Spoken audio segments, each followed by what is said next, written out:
guest from his role as D.I. Richard Poole in Death in Paradise and, of course, the Colonel Lancaster in Paddington 2. But now, Ben Miller is back on our screens as the crime-solving Professor T.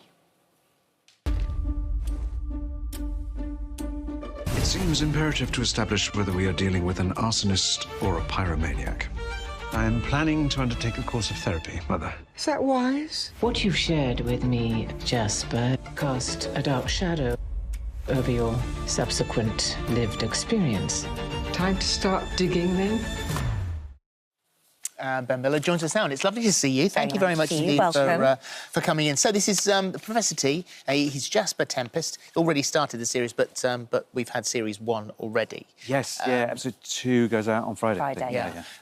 And so just to explain him, because he's complicated. Yes, That's going to take a while. He's a complicated character. There's a lot to unpack. Yeah, so he's a very, very interesting character, and part of what makes the show so fascinating is, as you have the mysteries every week. You know, who is the murderer this week? But there's also the mystery of Professor T and who he is. So this is what we know. He's obsessive-compulsive. He's germophobic. He wears gloves as often as possible, doesn't like any contact with germs, doesn't really like any contact with people either.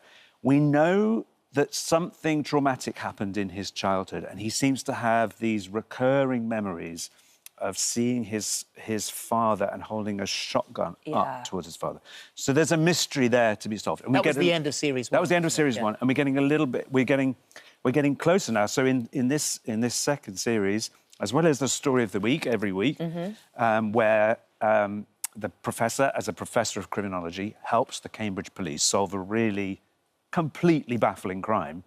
We start to investigate him a bit more. Juliet Stevenson plays my therapist, and through these therapy sessions we start to learn a little bit more, to sort of excavate a little bit more of his past, and then there's, of course, as there has to be, a big revelation at the end of the season. So we described him as a kind of complex character to explain, and I hope you don't think that I'm being rude when I say this, but there are similarities. There are similarities, yes. Yeah, I mean, I've talked about this from the very beginning, is I also have OCD, obsessive-compulsive disorder. And so when I saw this, I came across this part, it was a very exciting moment for me to play this character. My symptoms, I guess you could say, are very different. I sort of present in a different way to the professor, but and I also had cognitive behavioural therapy to help me. I suppose you could say ameliorate. Yeah, it's not the sort of thing that kind of ever goes away, but it becomes very, very livable with. So for me, it's very emotional to play this character because he's completely unashamed of his. I was always very ashamed of my obsessive-compulsive. Sorry, that's one of the reasons I got treatment. He really doesn't care. I mean, he makes everyone else go along with every single tiny detail of his regime. It's like his way of coping. His way of coping. That's why you need to find out what he's coping for. And this is what we really get into in this series. It is this coping mechanism stops working. It starts to unravel. And so he starts to need people. So it's a very kind of... It's not just the connections with the person, it's also connections with the place. Because there is this extraordinary link to Cambridge. Yes, I went to Cambridge, and I'd have loved to have been a professor. Sadly, it didn't go. My academic career didn't go that well. I was more focused on the college disco than I was on my exams.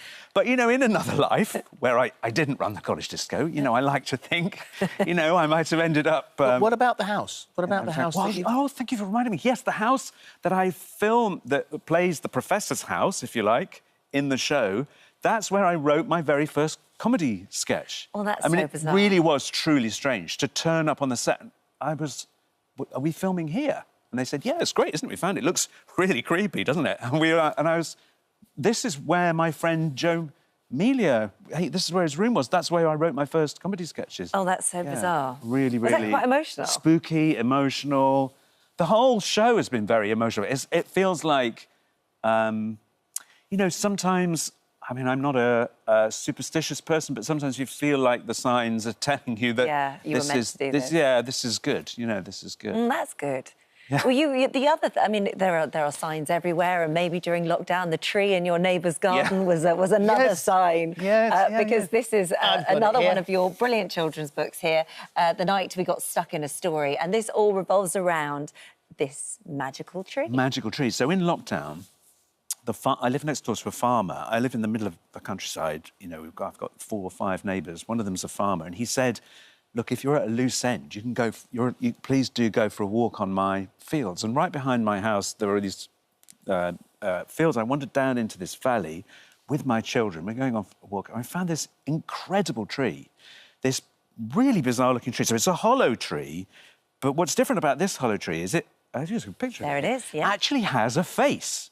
It has like 2 eye holes and a nose hole.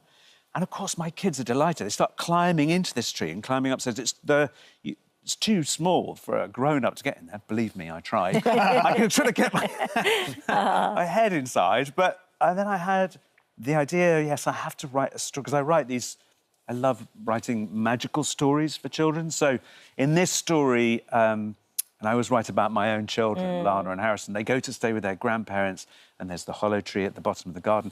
And if they climb inside the hollow tree and up, they can climb up into their bedtime story.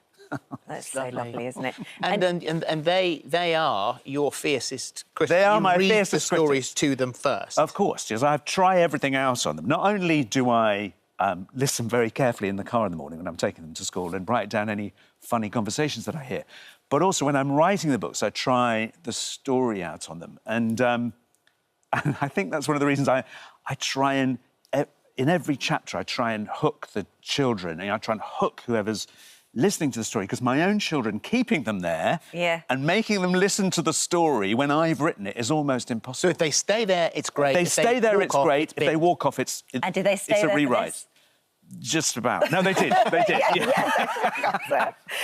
We have to ask you about Paddington because obviously it's a movie that everybody holds very strong in their hearts, and a lot of people have said, and you would have had first-hand experience of this, acting with Paddington isn't easy, and as we saw, our late Queen did an extraordinary job. I thought she did an amazing job. I mean, she has real talent. I mean, it's very complicated, Paddington, because, of course, there are really sort of 4 or 5 Paddingtons. There's an actor that does Paddington's voice.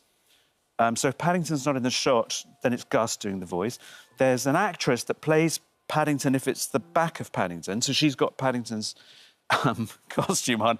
And then there's Paddington's head on a stick, which is frankly the hardest thing to act with. Yeah. So if ever you've got a shot and you just see Paddington's ear, that's a real Paddington's head on a stick. And then, of course, there's a CGI Paddington. I guess there's another Paddington, Ben Whishaw doing Paddington's voice afterwards. Yeah. It is so technical. It's the most technical film I've ever worked on, and to see how brilliantly she played that scene. Yeah. Because what makes a comedy scene funny, particularly a two-hander scene, is not the funny character, it's the reactions of the person listening. And she lands every single moment perfectly. It's really, really, really impressive. I just couldn't believe it when I was watching it. I was thinking, how is she doing it? Yeah. How is she doing that? Remarkable. We've had a Paddington theme today, and it's I quite know. funny, as you mentioned, we've still got marmalade sandwiches on the table. Do feel free to tuck in. I'm taking those with me. Yeah, thank you so much. Professor T continues on Friday at 9 on ITV, and of course you can catch up as well, because if you haven't watched it already, you're a series and a bit down. And Ben's book is here now. Thank you so much. Lovely to see you. Thank you so much. Lovely to see you. Thank you.